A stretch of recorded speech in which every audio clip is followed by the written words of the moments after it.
Welcome to part 2 of General Introduction to Antibiotics, and now we'll be looking at classification and mechanism of action. So one of the classification, I think I covered that in part 1. Again, we'll look at them.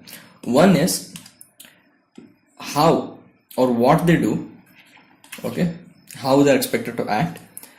We have cidal and static. Cidal is basically killing. So they are aimed at killing the patients, which is exclusively supposed to be used in immunocompromised patients.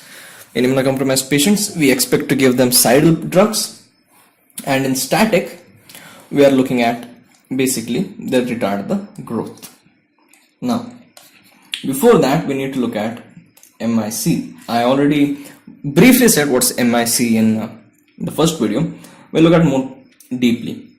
Now, minimum inhibitory concentration. First, growths of bacteria are taken on culture plates using serial dilutions. Okay, using serial dilutions, you add the antibiotics and you have a growth plate. Then you incubate it, and after incubation, you look at it. Now, is it inhibited or not? Is the growth inhibited at that particular concentration of antibiotic is to bacteria ratio? Now, the minimum of that is the MIC. Okay, this is how we calculate minimum inhibitory concentration. Now, depending upon this minimum inhibitory concentration, we have again, this would be your static concentration. Yeah. Now, we have MBC, which is derived from this minimum bactericidal concentration. Okay, where almost 99.9% of the bacteria are killed. So at what concentration does this occur is the minimum bactericidal concentration. Now, bactericidal drugs are supposed to kill the bacteria, and if the minimum bactericidal concentration minus minimum inhibitory concentration is less, then you know that the drug is bactericidal. Yeah, this is how you define a bactericidal drug. You take the minimum bactericidal concentration, you subtract it with minimum inhibitory concentration. If it's less, you get bactericidal drug. Okay, now we'll not get into which drugs are bactericidal and which drugs are bacteriostatic. There's a large table in any of your textbooks. You can refer that. This video is going to go on for a long time, so strap in. Now, again, depending on the concentration, you have where or how they act. So they can either inhibit the cell wall, damage the cell membrane. Okay, they can also stop the translation process, or they have to be nucleotide or nucleoside analogues which hamper the DNA RNA replication processes. Okay, so first we'll look at cell wall inhibitory drugs, but before that you need to know how cell wall synthesis occurs. So cell wall has two main components. You have N-acetyl muramic acid, which I'll call M for the sake of easiness of the video, and you have N-acetyl glycosamine, which I'll call G. Basically, initially you don't have both. One of them converts one into the other. So these both are basically peptidoglycans.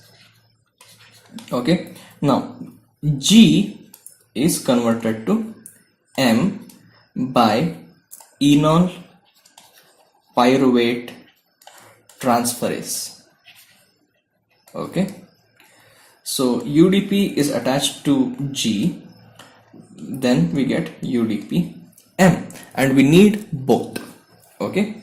Now, then UDP M acquires a pentapeptide, okay, which I'll call PP,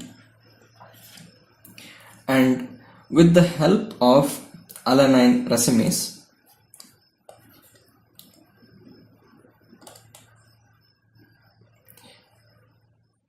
you progress this to get UDP MPP. Okay, so far you had UDPG, which got converted to UDPM with this enzyme, enol pyruvate transferase, and a pentapeptide was added using alanine racemase to get UDPMPP. Okay, from this you have to remove the UDP, and this occurs with the help of bactrophenol. Okay, bactrophenol removes the UDP so that you have MPP left, and to this NAG, that is G, is added. How did it get this? UDP G was present, out of which we took out the UDP, so you get GM, which is attached to the PP. Now this is occurring in the cytoplasm. Okay, this whole thing occurs in the cytoplasm. Now when they come out of the cytoplasm, these things are monomers. Okay, you have them undergo polymerization to actually finally form the cell wall. Now when they come outside of the cytoplasm into the cell wall region, they need to be chain elongation.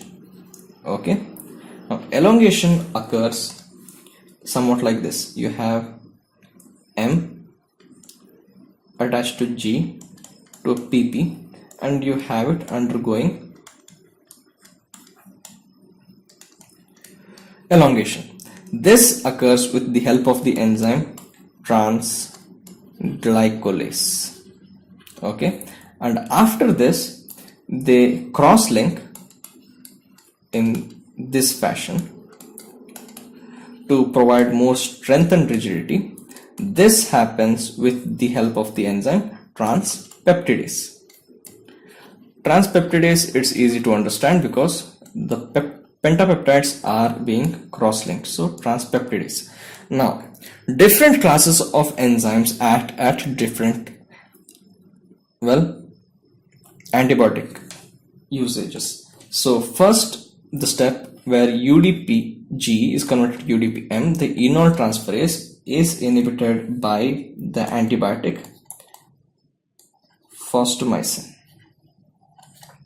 Okay, you have antibiotic number 1. That's step 1, inhibited by antibiotic number 1. Then we have the addition of pentapeptide by alanine racemase. This is inhibited by cycloserine. Okay, step 2 gone. Now bactrophenol inhibited by bacitracin. Okay, step 3. Then when they come out and there is transglycolase elongation, we have vancomycin, and our beta-lactam antibiotics act at transpeptidase level. So that's how the antibiotics inhibiting the cell wall synthesis work. For that, first you need to know how the cell wall is synthesized.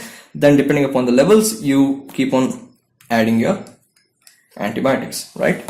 Next we have cell membrane affecting antibiotics, which affect the cell membrane.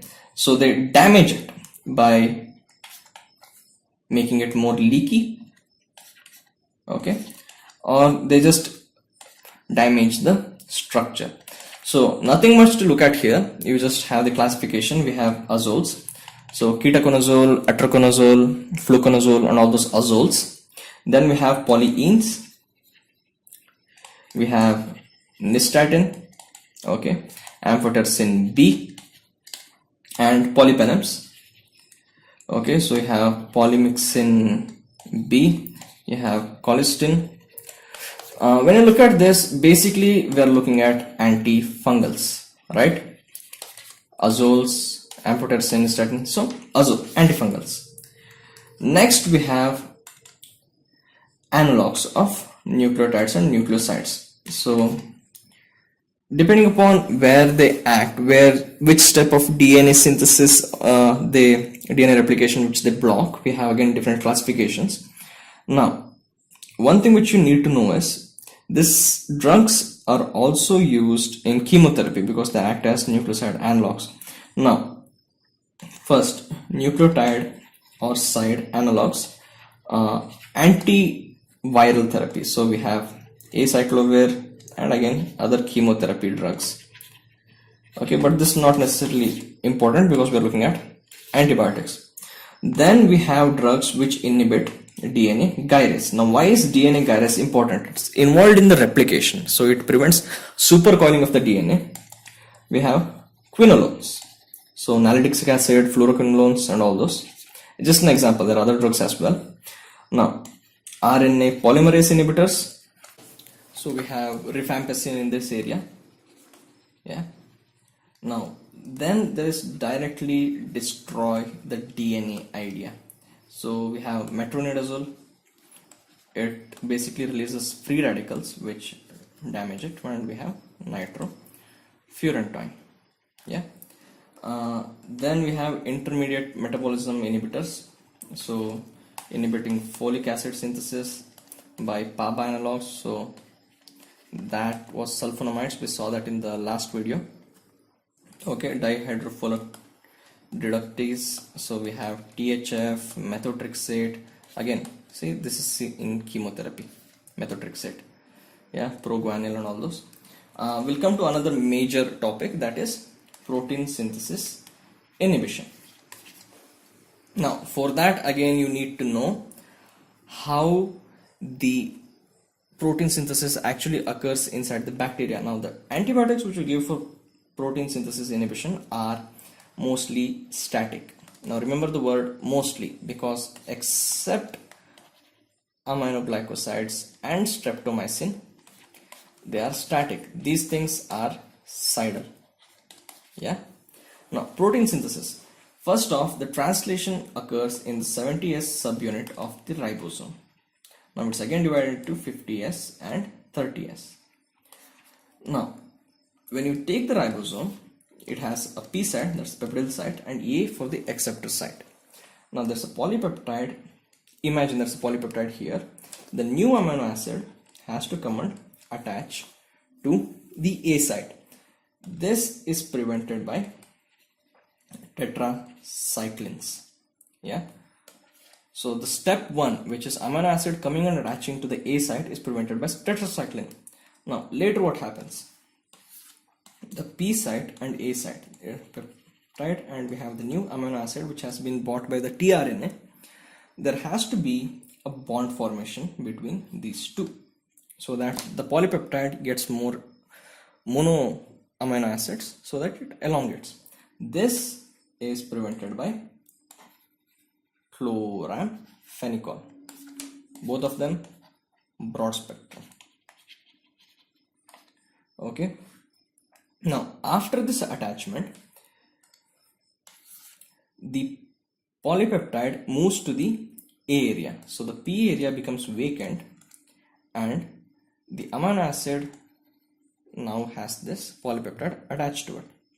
Now, after this, the A area should be made vacant for the new amino acid to come and the elongation process to continue.